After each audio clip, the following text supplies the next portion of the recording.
بسم اللہ الرحمن الرحیم۔ آپ خود کیسے پتہ لگا سکتے ہیں، خود کیسے چیک کر سکتے ہیں کہ آپ کے اوپر جادو ہے یا نہیں ہے؟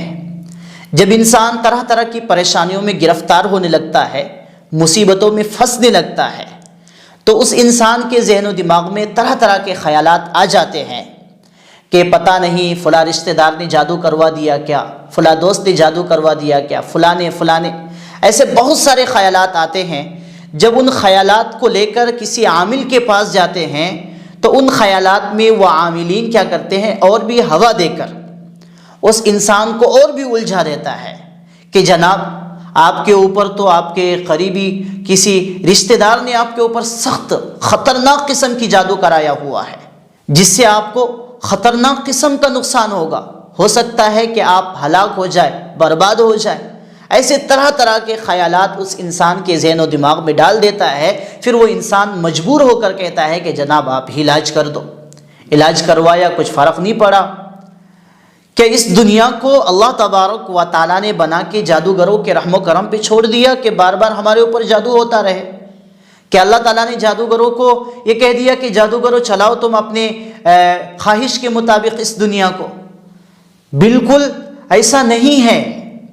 ہم کچھ بھی پریشانی میں مبتلا ہو، ہم یہ تصور کر لیں کہ جادو ہے، ایسا تو نہیں ہوتا۔ جادو اتنی آسانی سے نہیں ہوتی کسی بھی مسلمان، کسی مومن کے اوپر۔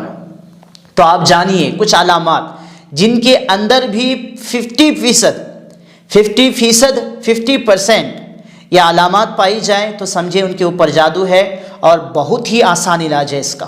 کچھ ہی دنوں میں آپ کے جسم میں جتنے بھی جادو ہوں گے، اثرات ہوں گے، وہ تمام کے تمام جل کر راکھ ہو جائیں گے، ختم ہو جائیں گے، اور آپ کو بہت ہی جلد شفا ملے گی۔ تو آپ کو کرنا کیا پڑے گا وہ بھی جانیں گے۔ سب سے پہلے آپ جانیں کہ یہ علامات، جادو کی علامات کیا ہے، وہ جانیے۔ 50% آپ کے اوپر یا آپ کے گھر والوں میں کسی کے اوپر بھی علامات پائی جائے تو آپ سمجھے کہ یہ جادو ہے یا کچھ اثرات ہے۔ پھر آپ خود ہی علاج کرنا شروع کر دیں، گھر میں رہتے ہوئے، کسی کے پاس جانے کی ضرورت نہیں ہے۔ تو آپ پہلے سن لیجئے۔ نمبر 1، سب سے پہلی چیز جو ہے نا، گھر سے کپڑوں یا چیزوں کا غائب ہونا، کپڑوں کا پھٹا ہوا ہونا، یا جیسے قینچی سے کاٹے گئے ہو۔ نمبر 2، کپڑوں پر خون کے دھبے لگنا، راستے میں چلتے خون کا گرنا یا گھر میں خون کے چھینٹے گرنا۔ نمبر 3، گھر میں کوئی شخص نظر آنا لیکن پیچھا کرنے پر وہ غائب ہو جانا۔ نمبر 4، خواب میں کسی شخص سے جھگڑا ہونا اور صبح اٹھ کر جسم پر چوٹ کے نشانات پانا۔ نمبر 5، خواب میں اکثر ڈر لگنا اور ایسے معلوم ہونا کہ جیسے کوئی پورے جسم پر بوجھ ڈال رہا ہے اور بہت طاقت لگانے کے باوجود اٹھ نہ پانا۔ نمبر 6، گھر سے تعویذات کا نمودار ہونا، تعویذات کا ملنا یا کسی پتلے وغیرہ کا ملنا جس پر سوئیاں چبھوئی ہوئی ہو۔ نمبر 7، مسلسل بیمار رہنا اور جب ڈاکٹر سے رپورٹ کروانا ہو تو رپورٹ بالکل نارمل آنا، ٹھیک آنا۔ نمبر 8، قرآن سے بیزاری ہو جانا، قرآن پڑھنے کو دل نہ کرنا، جب قرآن کو پڑھا جائے یا سنا جائے تو بکثرت جمائیاں آنا، اور آنکھوں سے پانی کا بہنا، دل کا کہنا کہ تلاوت کو روک دی جائے، قرآن پڑھنا بند کر دیا جائے، دعا سے دل کا اٹھ جانا یعنی مایوس ہو جانا۔ نمبر 9، سر، آنکھ اور گردن میں اکثر درد رہنا اور دماغ کا غیر معمولی طور پر بھاری رہنا، جیسے کسی نے بوجھ ڈال رکھا ہو۔ نمبر 10، خواب میں بکثرت جانوروں کا نظر آنا، جیسے بھینس، ریچھ، گائیں اور سانپ، بچھو وغیرہ۔ نمبر 11، مرگی کا دورہ پڑنا یا کسی انسان کا اچانک ایسی زبان بولنے لگنا جو وہ خود نہیں جانتا۔ نمبر 12، شیرخوار بچے یعنی چھوٹے بچے کا ماں کا دودھ چھوڑ دینا، بچے کا ڈرنا اور بغیر وجہ کے روتے رہنا۔ نمبر 13، اکثر ایسے لگنا جیسے کہ کوئی نام لے کر پکار رہا ہے لیکن جب ادھر ادھر دیکھا جائے تو کوئی نہ دکھائی دیتا ہو نہ کوئی نظر آتا ہو۔ نمبر 14، بچے کا بار بار پیدائش سے پہلے ہی جان دے دینا یا پیدا ہونے کے بعد چند روز میں، کچھ دنوں میں سوکھ کر ختم ہو جانا۔ ایک چیز ہمیشہ یاد رکھیے کہ جادو اللہ کے حکم سے باہر نہیں ہے، بس اللہ تبارک و تعالیٰ کی طرف سے ایک ڈھیل ہے۔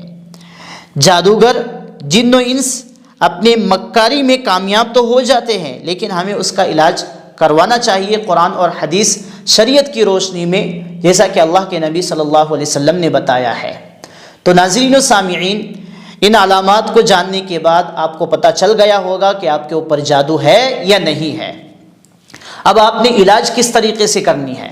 قرآن کریم کی ایک چھوٹی سی آیت ہے، صرف 7 مرتبہ پڑھ کے جن کے اوپر بھی یہ اثرات ہو ان کے دائیں اور بائیں دونوں کان میں 1 مرتبہ 7 مرتبہ پڑھ کے ایک ہی بار میں دونوں کانوں میں پھونکنا ہے، ٹھیک ہے؟ خود پڑھ سکے تو زیادہ بہتر ہے، اگر خود نہیں پڑھ سکتے تو کسی دوسرے سے پڑھوا لیں گے تو زیادہ بہتر رہے گا، کیونکہ ان کی پھونک جو ہے نا ہوا کانوں میں جائیں گے، جس سے بہت ہی جلد شفا ملیں گی انشاءاللہ الرحمن۔ تو وہ آیت دیکھ لیجئے اسکرین میں، وہ آیت یہ ہے وَلَقَدْ فَتَنَّا سُلَيْمَانَ وَأَلْقَيْنَا عَلَى كُرْسِيِّهِ جَسَدًا ثُمَّ أَنَابَ وَلَقَدْ فَتَنَّا سُلَيْمَانَ وَأَلْقَيْنَا عَلَى كُرْسِيِّهِ جَسَدًا ثُمَّ أَنَابَ، سورہ صاد آیت نمبر 34 جس پر بھی آسیب ہو، جادو کا اثر ہو، اس کے بائیں اور دائیں کان میں یہ آیت 7 مرتبہ پڑھیں، انشاءاللہ الرحمن آسیب جادو جل کر ختم ہو جائیں گی، بہت ہی جلد شفا مل جائیں گی۔ اس کے ساتھ ساتھ دوسرا عمل جو آپ نے کرنا ہے جس سے آپ کو اور بھی زیادہ رزلٹ ملے گا اور آپ کے گھر سے جادو وغیرہ کا صفایا ہو جائے گا، سورہ یاسین آیت نمبر 1 سے آیت نمبر 12 تک 7 مرتبہ پڑھنی ہے، 7 مرتبہ سورہ یاسین آیت نمبر 1 سے آیت نمبر 12 تک 7 مرتبہ پڑھنے کے بعد 3 مرتبہ آیت الکرسی پڑھیے، 3 مرتبہ سورہ فلق، 3 مرتبہ سورہ ناس پڑھ کے پانی پہ دم کیجئے، اس پانی کو پیجئے، اپنے اوپر چھڑکیے اور اس پانی کو اپنے گھر کے سب کونوں میں، سب دیواروں میں، چھتوں میں چھڑک دیجئے اچھی طریقے سے۔ جہاں کہیں بھی جادو وغیرہ کا آپ کو شک ہو، سائبہ ہو، وہاں پہ بھی آپ چھڑکیں انشاءاللہ الرحمن۔ اس عمل کو مسلسل 40 دن تک جاری رکھیں، آپ مکمل صحت یاب ہو جائیں گے، شفا پا جائیں گے۔ اس عمل سے خود بھی فائدہ اٹھائیں ان چیزوں سے، اور اس ویڈیو کو شیئر کر کے دوسروں کو بھی فائدہ اٹھانے کا موقع دیجیے۔ کہ اللہ تبارک و تعالیٰ نے اس کائنات کو بنا کے، اس دنیا کو بنا کے جادوگروں کے رحم و کرم پہ چھوڑ دیا کہ جادوگروں تم اپنی مرضی کے موافق اس دنیا کو چلاتے رہو، جس کو چاہو نقصان پہنچاؤ، جس کو چاہو فائدہ پہنچاؤ۔ کیا ایسا ہے؟ بالکل ایسا مت سمجھیے۔ اللہ تبارک و تعالیٰ کے اختیار میں ہے یہ جادو وغیرہ سب، لیکن یہ اللہ تبارک و تعالیٰ کی طرف سے ایک ڈھیل ہے۔ جب اللہ تبارک و تعالیٰ ایسے لوگوں کی پکڑ فرمائیں گے نا، تو اتنی سخت اور خطرناک پکڑ فرمائیں گے تو ان کو بچانے والا کوئی نہیں ہوگا، ان کی جادو بھی کام نہیں آئے گی، یہ نہ دنیا کے رہیں گے اور نہ آخرت کے، ہمیشہ ہمیش کے لیے جہنم میں دھکیل دیے جائیں گے۔